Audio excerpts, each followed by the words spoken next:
Здравствуйте, мои любимые подписчики, с вами, как всегда, Аурелиан, ваш любимый француз. Если вы уже не знаете об этом, я учу русский уже 3 года, а в этом видео я хочу с вами поговорить о том, как звучит русский акцент на французском. Я знаю, что многие из вас изучают или просто интересуются с Францией, поэтому я решил вот снимать какое-то видео про эту тему. Но перед тем, как я буду особенно говорить про русский акцент, я тоже буду говорить про разные акценты, которые у нас во Франции и просто на французском языке.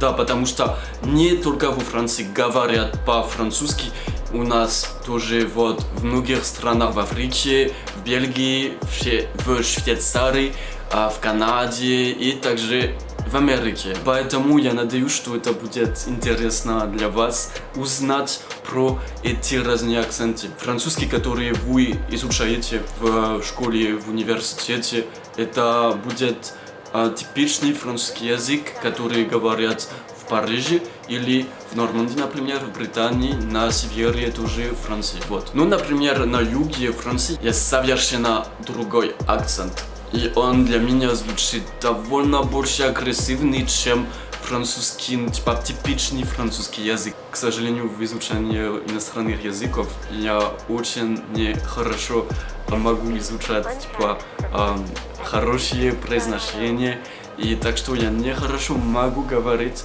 даже другие акценты на французском. Ну вот, типичный французский язык звучит вот так. Salut, je m'appelle Aurélien, je viens de Normandie, ça fait 3 ans que j'apprends le russe. Вот, и французский на юге Франции, он будет звучить вот так. Эй, monsieur, le pastis, ramenez-moi le pastis de 15 heures, s'il vous plaît, il est où là? Вот как он звучит просто.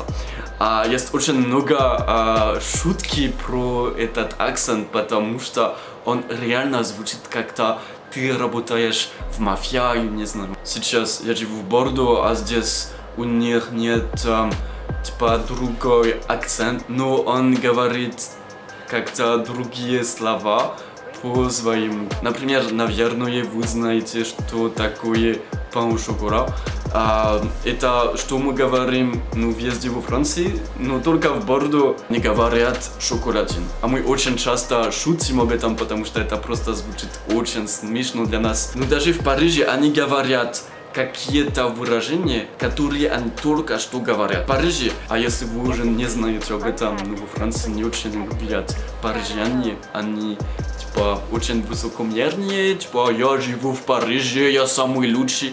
И мы очень часто шутим об этом. А это очень легко знать, если кто-то из Парижа, просто как они говорят, как они ведут себя. Про эту тему я могу снимать полное видео. Ну, короче, например, в Бордо 2 года назад был быстрый поезд из Парижа в Бордо, который только что был создан. Так что очень много парижане приехали в Бордо, чтобы купить квартиру, дом. И все жители Бордо начали говорить типа: парижане, уходите отсюда, Бордо наш. Ну вот, это очень смешно, и я думаю, что в России мало, которые знают об этом. Ну, про акцент. Короче, в Канаде, например, он звучит очень смешно и очень мило для нас. У них даже типа какие-то очень старые выражения, например, табернак. Ну давай уже поговорим про русский акцент. Русский акцент, конечно, это зависит от вашего уровня. Если вы только что начали учить французский язык,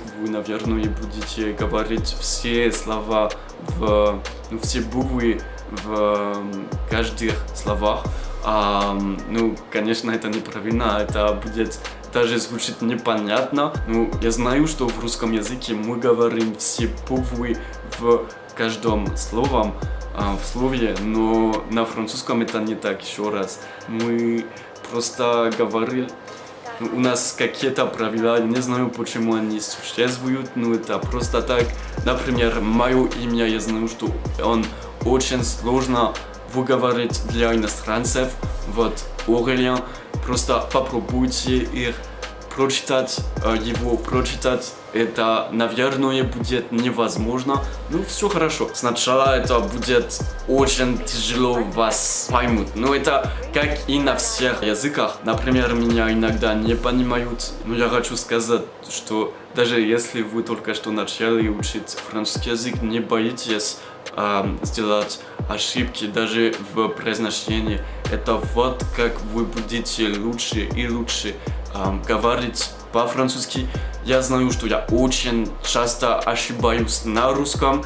Я сейчас, на самом деле, вы можете это, наверное, почувствовать, но я пытаюсь больше и больше говорить без текста. Просто я говорю с вами сейчас, как я говорю в жизни на русском. Вот и все. Это вот как вы будете выучить французский язык. Но я хочу сказать, что, наверное, вы будете говорить что-то на французском. И люди будут наблюдать на вас. Типа, ну что вы говорите, я вас не понимаю совсем. Все хорошо. Я помню историю. Одна девушка приехала в Париж. Она пыталась заказывать багет в пекарне, и никто не мог понимать то, что она говорила в Париже с Мариной. Она учит французский язык, и она пыталась просто заказать что-то на французском, и официант ее сдала меню на английском. Просто такие истории могут случиться, ну все хорошо. Так что это типа уровень, когда ты только что начал учить французский язык. Но после некоторых лет у тебя будет красивая лексика, ты будешь прекрасно понимать французский язык, ты будешь прекрасно говорить на французском. И в этом моменте я думаю очень сильно, что русские, которые говорят по-французски, звучит типа очень мило. Ну, потому что это благодаря всему этим маленьким падеж. Это просто благодаря все эти маленькие ошибки, что мы думаем, это звучит очень мило. Ну, просто потому что это звучит как ребенок, который пытается говорить на французском, а это очень мило. Также я заметил, что очень много русских хотят говорить на прекрасном французском языке. Так они хотят говорить с очень, я бы сказал, хорошими словами, с богатыми словами. Но иногда это будет звучать просто не так, потому что есть слова, которые используются только в книгах, а другие в жизни просто так. А иногда это просто лучше говорить просто без этих очень сложных словах, которые вы не знаете, если это будет правильно или нет. И тоже просто очень много русских, которые изучают французский язык, знают то, что мы типа очень вежливые, когда мы говорим на улице, мы говорим постоянно bonjour, merci, s'il vous plaît. Когда, например, ходить в магазинах, очень русские с удовольствием это говорят, и просто это очень мило звучит, по-моему. Ну, давай будем более конкретными. Я заметил, что когда мужчина учит французский язык, это звучит очень харизматически. Просто не знаю почему, но русский язык, вы говорите больше вот отсюда, я не знаю почему, и так что ваш голос звучит побольше, как-то, типа, что у вас низкий голос. Так что это будет звучить вот прям так, типа, я мужчина. А если у вас только что этот акцент с хорошим французским, это просто офигеть. Это звучит очень прекрасно, по-моему.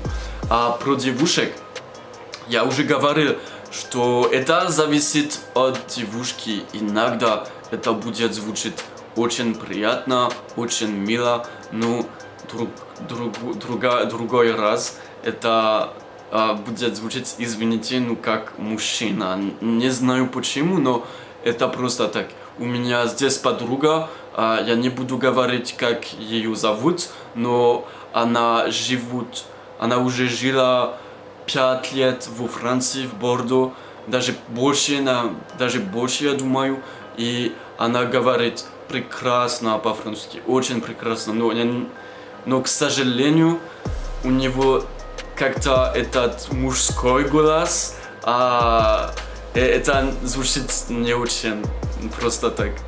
Например, Марина, когда она говорит по-французски, она говорит как немка, не знаю почему, у него немецкий акцент.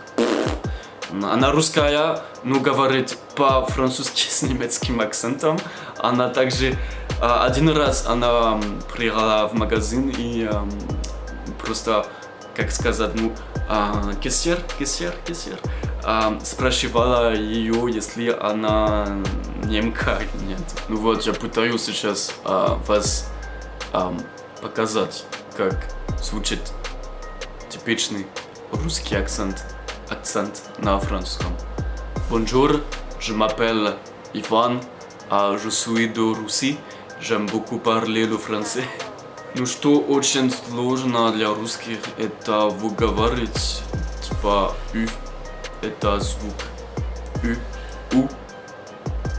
И у нас какие-то, не знаю, как это будет на русском, назва у нас носовые гласные, они просто не существуют на русском. Вот из-за того французское произношение сложно для русских. Ну что я заметил очень часто во Франции, это то, что русские всегда очень редко встречают с французами. Очень много русских живут во Франции, но они только что говорят с русскими. И я иногда встречался, русских, которые имеют очень много французских друзей.